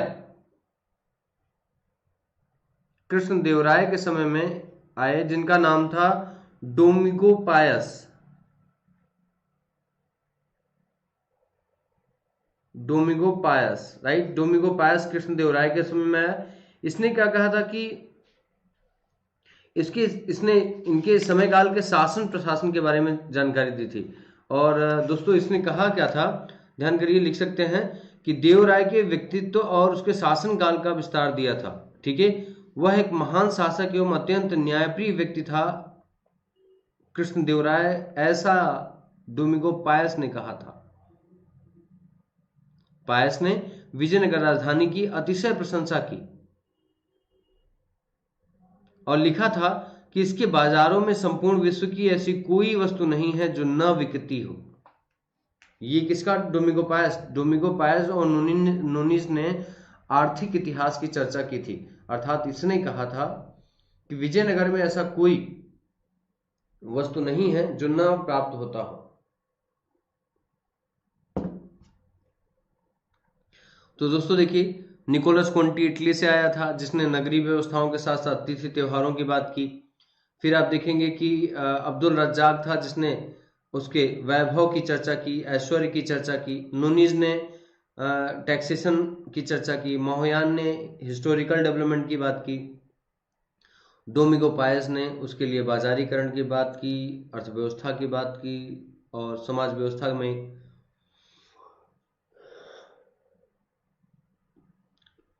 कृष्णदेवराय प्रथम के बारे में महत्वपूर्ण जानकारी प्रदान की। तो आप इसे अच्छी तरीके से प्राप्त कर सकते हैं, आप इसे अच्छी तरीके से देख सकते हैं दोस्तों। ठीक है, आप देख लीजिए आपकी प्रश्न क्या पूछा था। विजयनगर की जानकारी देते हुए विदेशी यात्रियों के वृतांत का विस्तार पूर्वक चर्चा कीजिए। दोस्तों इससे ज्यादा नहीं लिखना था, इससे ज्यादा कुछ है ही नहीं, इतने ही व्यापारी आए थे, Nicolas Conti, Abdul Razzaq, Nuniz, Ma Huan और डोमिगो पायस। ठीक है, तो ये प्रश्न आपसे पूछा गया था, आपको ये प्रश्न आपको लिखना था। ठीक है, चलिए अगला देखते हैं दोस्तों। अगला है तुर्की आक्रमण के सामने उत्तर भारतीय राज्यों के पराजित होने का कारण क्या था। देखिए दोस्तों, सबसे बड़ी बात, अगर मैं बात करूं किसी भी राज्य, किसी भी राज्य के पराजय का कारण क्या होगा, आप देखेंगे एक तो नेतृत्व क्षमता की कमी, नेतृत्व की कमी, अर्थव्यवस्था की कमी, सैनिक व्यवस्था कमजोर, सैनिक व्यवस्था कमजोर। ठीक है, इसके साथ साथ कूटनीतिक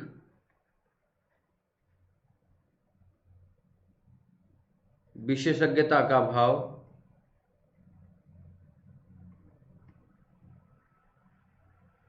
तो ये महत्वपूर्ण कारण है, आप समझ रहे हैं। उसके साथ साथ आप देखेंगे सबसे बड़ी बात ये थी कि जब तुर्कियों ने भारत पर आक्रमण किया था, मतलब मान चलिए 1000 ईस्वी के आसपास में जब भारत पर आक्रमण किया इन्होंने, तुर्कियों ने, तो उस समय भारत विखंडित था, छोटे छोटे पार्ट में भारत पूरी तरीके से टूटा था और वो आपस में जितने भी राज्य थे वो आपस में प्रतिद्वंदी थे, अर्थात एक दूसरे के प्रति वो स्वयं युद्ध की भावना से प्रेरित थे।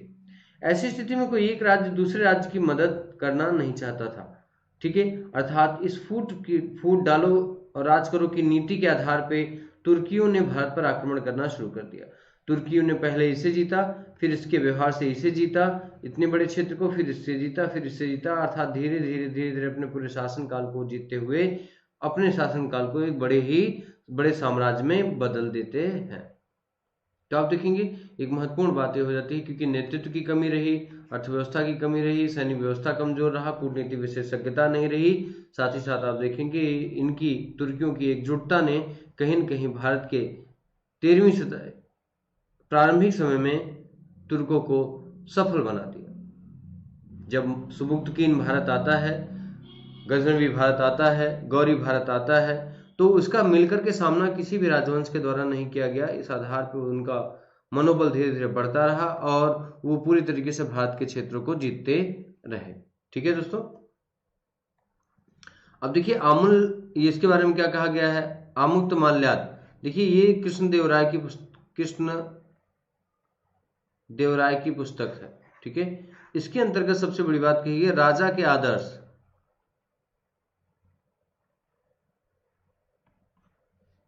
राजा के आदर्श की चर्चा की गई है। ठीक है, यह तेलुगु साहित्य का, यह मतलब कहा जाए आमुक्त माल्याद तेलुगु ग्रंथ है ये।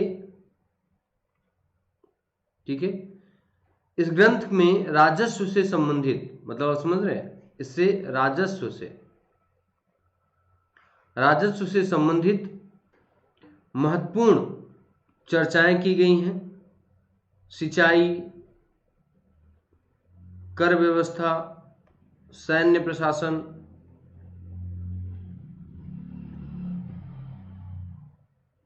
ठीक है, इन सब की चर्चा जो है इस पुस्तक के अंतर्गत की गई है। यह कृष्णदेवराय के द्वारा रचित है। 8 महाविद्वान जो है अष्टदिग्गज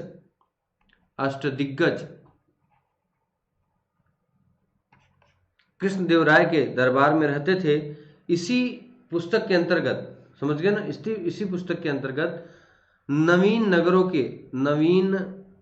नगरों के निर्माण की बात की गई है, दुर्ग की सुरक्षा की बात की गई है, ब्राह्मणों के प्रति चतुर्वेदी मंगलम दान की बात की गई है, तथा विरल जनजातियों के समूहों की चर्चा की गई।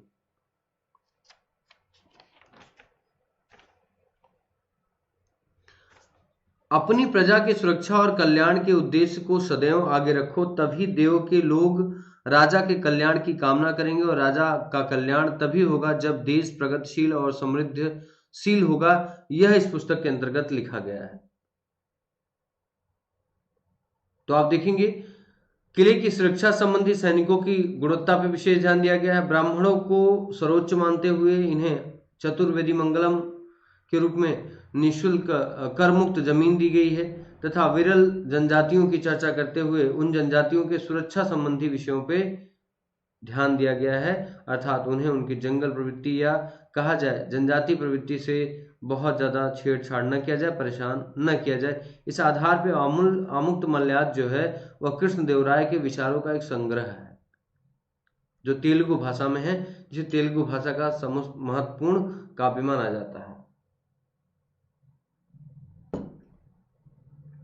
तो एक महत्वपूर्ण ग्रंथ है। ठीक है दोस्तों, अब देखिए अलाउद्दीन की कृषि सुधार नीति अगला प्रश्न है, जिसके अंतर्गत आप देखिए पहला शासक था जिसने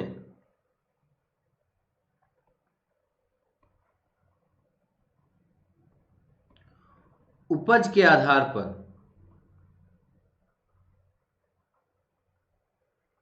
कर लिया, लेकिन कर 1/2 होगा। सिंचाई प्रणाली, उर्वरक, बीज, बाजार, गुणवत्ता, सुरक्षा, संसाधन आदि महत्वपूर्ण तरीके से इस पूरे टाइम पीरियड में उपलब्ध कराया गया। तो आप देखेंगे कि कृषि संबंधी सुधारों के लिए अलाउद्दीन खिलजी ने एक महत्वपूर्ण कदम उठाया, जिसमें हम आपसे कहेंगे कि भूमि की नपाई की गई। सबसे पहला काम क्या किया गया, भूमि की माप की गई और भूमि की औसत उपज के आधार पे टैक्स लिया गया। फिर मैंने आपसे कहा सिंचाई, उर्वरक, बीज, बाजार, गुणवत्ता, सुरक्षा तथा संसाधन, ये संपूर्ण चीजें उपलब्ध कराने का जो कार्य था वह इसी के द्वारा लिखा गया। एक वस्तु मतलब आपसे कहा जाए कि मूल्य नियंत्रण प्रणाली से के आधार पर अब बार्गेनिंग की समस्याएं समाप्त हुई और बिचौलियों की समस्याएं समाप्त हुई और तेजी के साथ इस वंश मतलब यहाँ पे कृषि संबंधी सुधार हुए।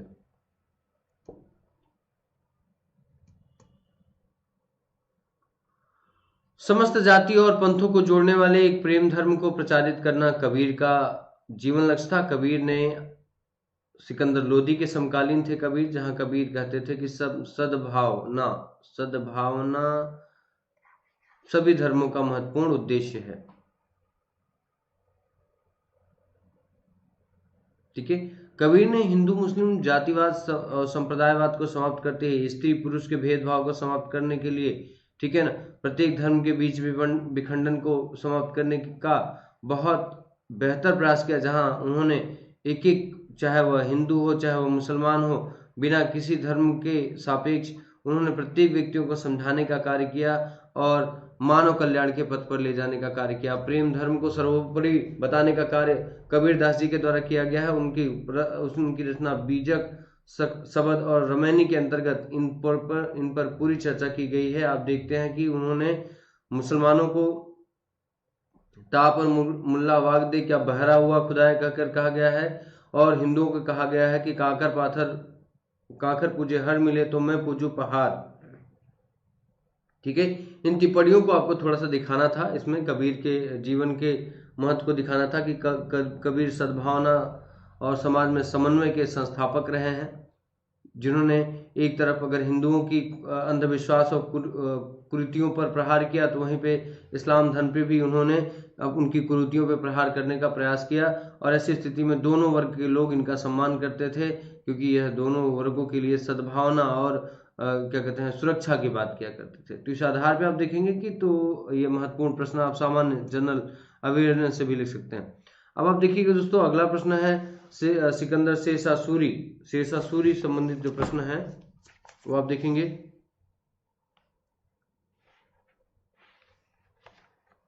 शेषासुरी संबंधी आप देखें, व्यापार एवं वाणिज्य, प्रशासनिक एवं कृषि सुधारों में शेषा के योगदान क्या रहे, आप देखिएगा इसमें। अब जिसे देखा जाए कि व्यापार और वाणिज्य को लेकर के शेषासुरी की अगर तत्कालीन बात करें, तो आप समझिएगा कि चाहे वह कहा जाए इनके लगान का जो मुख्य स्रोत था लावारिस वस्तुएं, व्यापारिक कर, टकसाल, नमक कर था। ठीक है, लगान एक महत्वपूर्ण कर था। इस समय कृषि में इन्होंने रैयतवाड़ी प्रथा का पालन किया था। ठीक है, खेतों को 3 हिस्सों में बांट रखा था, अच्छा, मध्यम और खराब। ठीक है, और भूमि के निर्धारण के लिए इन्होंने राई, है ना, फसलदारों की सूची क्या कहते हैं फसलदारों की सूची लागू की थी। पूरी तरीके से कृषि अर्थव्यवस्था को नियंत्रित करने का प्रयास किया। ठीक है, सड़कों का निर्माण कराया, नगद तथा जीन्स अनाज दोनों के रूप में कर लेना शुरू कर दिया, सन की डंडी से माप कराया, जिससे कृषि सुधार व्यवस्था देखी गई। कबूलियत नामक पट्टे का अधिकार शुरू किया। ठीक है, जरीबाना जमीनों का सर्वेक्षण कराया पूरी तरीके से। महासिलाना कर शुल्क वसूल करने वाले अधिकारी को कहा जाता था। तो एक तरीके से कहा जाए पट्टा विधि, जमीनों में उर्वरता की कमी, जमीनों की नाप, और सबसे बड़ी बात यह है कि सड़कें बनवाई इन्होंने। जो आपका जीटी रोड है, ग्रैंड टैंक रोड आज वर्तमान का है, ये इनके द्वारा ही बनवाया गया है। ठीक है, मुद्रा के रूप में रुपया चलाया, और कहा जाता है कि सामान्य रूप से जो सरायों की निर्माण कराया। ठीक है, सराय जहाँ पे लोग बैठ सकते हैं, 4 महत्वपूर्ण सड़कों का निर्माण कराया। तो कहा जाए तो प्रशासनिक स्तर से ये थोड़ा सा बहुत स्ट्रिक्ट थे, और यह केंद्र की शासन व्यवस्था में विश्वास करते थे। इनके शासन व्यवस्था के अंतर्गत ध्यान रखिएगा कि जो सैनिक होते थे उनका महत्वपूर्ण योगदान नहीं होता था, सेनापतियों का महत्वपूर्ण योगदान नहीं होता था। प्रत्येक स्थितियों में शेरशाही संपूर्ण निर्णय लिया करते थे। इनके समय में दीवाने वजारत, दीवाने जो लगान वसूलता था, दीवाने आरिज यह सैन्य व्यवस्था को देखता था। दीवाने रसालत या विदेश मंत्रालय को देखता था, तथा दीवाने इंसा यह शासक के द्वारा लिखे गए आदेश और परमादेशों को लोगों तक पहुंचाता था। तो इस आधार पर कहा जाए व्यापार, वाणिज्य, प्रशासनिक और कृषि सुधारों में शेरशाह के बहुत ही महत्वपूर्ण योगदान देखने को प्राप्त होते हैं। ठीक है दोस्तों, ये महत्वपूर्ण। अब आप देखेंगे कि ये है रंगों, तकनीकी वस्तु, विषय वस्तुओं और उन पर हुए प्रभावों के संदर्भ में चित्रकला के विकास को आप ध्यान में रखना है। आप देखिए चित्रकला का जो विकास हुआ है, अगर पूरी तरीके से हम देखें यहाँ पे, तो आप देखेंगे कि चित्रकला भले ही बाबर के शासनकाल में आई, ठीक है, लेकिन चित्रकला का जो विकास हुआ, ठीक है, चित्रकला का जो विकास हुआ वो सर्वाधिक विकास जो होता है वो किसके शासनकाल में होता है? वह होता है जहांगीर के शासनकाल में। इसे जहांगीर के शासनकाल को चित्रकला का स्वर्णकाल कहा जाता है। ठीक है, स्वर्णकाल कहा जाता है। लेकिन अगर कहा जाए तो बेहजाद, ठीक है, बेहजाद जो है पहली बार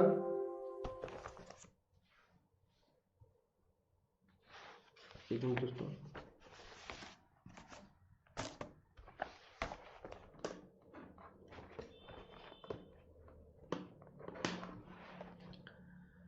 देखिए कला के विकास में बाबर का भी योगदान था। जैसे बाबर के समय में सबसे पहली बार बेहजाद आए हैं, जिन्हें पूर्व का राफेल कहा जाता था। ठीक है, फिर बाद में आप देखेंगे कि हुमायूं के समय काल में दो व्यक्ति आए, मीर सैयद अली, ठीक है, और अब्दुल समद, ये आए इनके शासनकाल में। फिर आप देख रहे हैं कि अकबर के शासनकाल में भी रज्जनामा, अकबर के शासनकाल में रज्जनामा जो है वो एक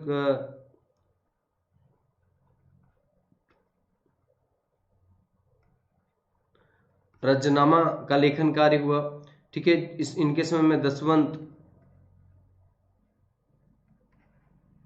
सबसे महत्वपूर्ण चित्रकार थे। ठीक है, अब देखिए दसवंत और बसावन। फिर आता है जहांगीर का शासनकाल। जहांगीर के शासनकाल में आप देखेंगे चित्रकला के लिए सबसे महत्वपूर्ण चित्रकलाकार जो माने जाते हैं वो फारूक बेग, विशन दास, उस्ताद मंसूर,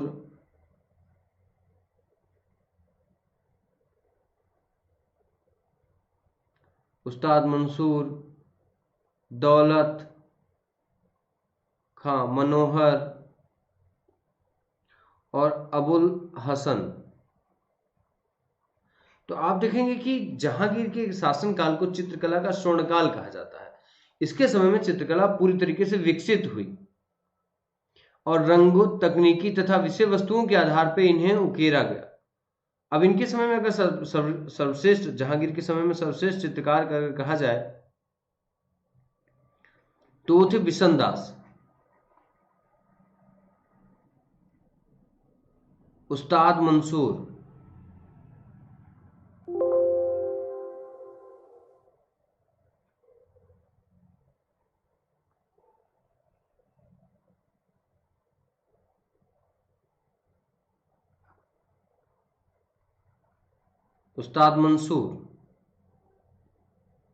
ठीक है, अब देखिए, और अबुल हसन।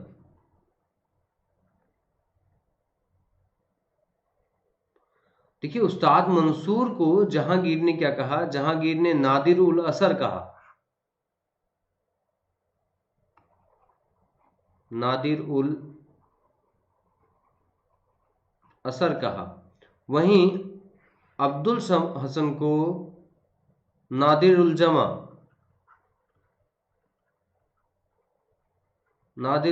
कहा गया। तो आप देख रहे हैं कि इसके शासनकाल में बहुत ही महत्वपूर्ण तरीके से विस्तार हुआ। जबकि अगर हम बात करते हैं शाहजहां की,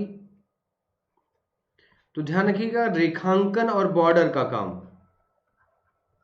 रेखांकन और बॉर्डर का काम, जो बॉर्डर डिजाइन होता है, सर्वाधिक बेहतर तरीके से शाहजहां के शासनकाल में हुआ।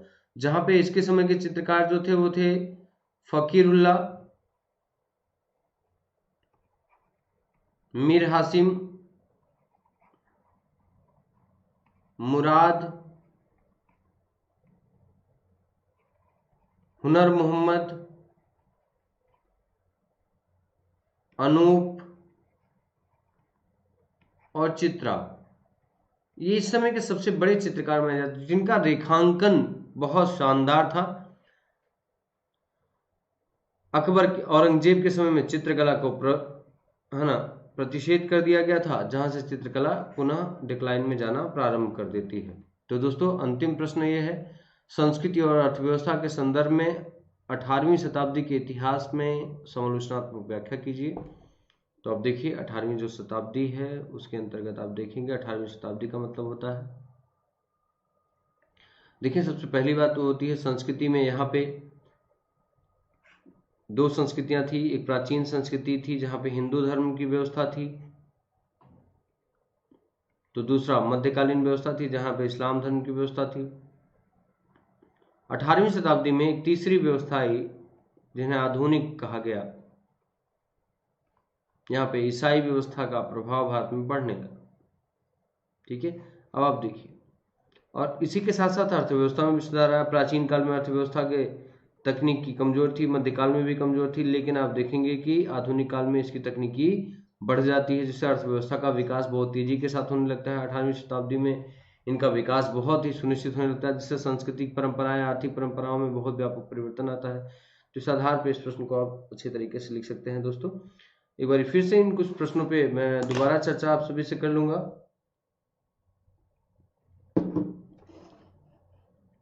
आपके ग्रुप में इनसे रिलेटेड जो भी आपको दिक्कत आ रही है आप फिर से पूछ सकते हैं, या इसका पूरा कंप्लीट आंसर आप सभी को लिख दिया जाएगा। तो दोस्तों आप जल्दी ही जल्द प्लस सब्सक्रिप्शन लें, मेरा प्रोमो कोड है Mayank1। तो आप कहीं पे भी किसी भी स्ट्रीम में कोई भी एडमिशन लेना चाहते हैं तो आप इस प्रोमो कोड का इस्तेमाल कर सकते हैं दोस्तों। तो फिर हम लोग कल मिलेंगे। Thank you very much. आप सभी को कैसा लगा आप सभी कमेंट बॉक्स में ज़रूर लिखें, और आप सभी अपने लाइक ज़रूर कर दें तथा कमेंट बॉक्स में कमेंट ज़रूर लिखें। थैंक यू वेरी मच दोस्तों। फिर मिलेंगे हम लोग अगले पेपर के साथ में, पेपर नंबर 2 के साथ में। Thank you very much.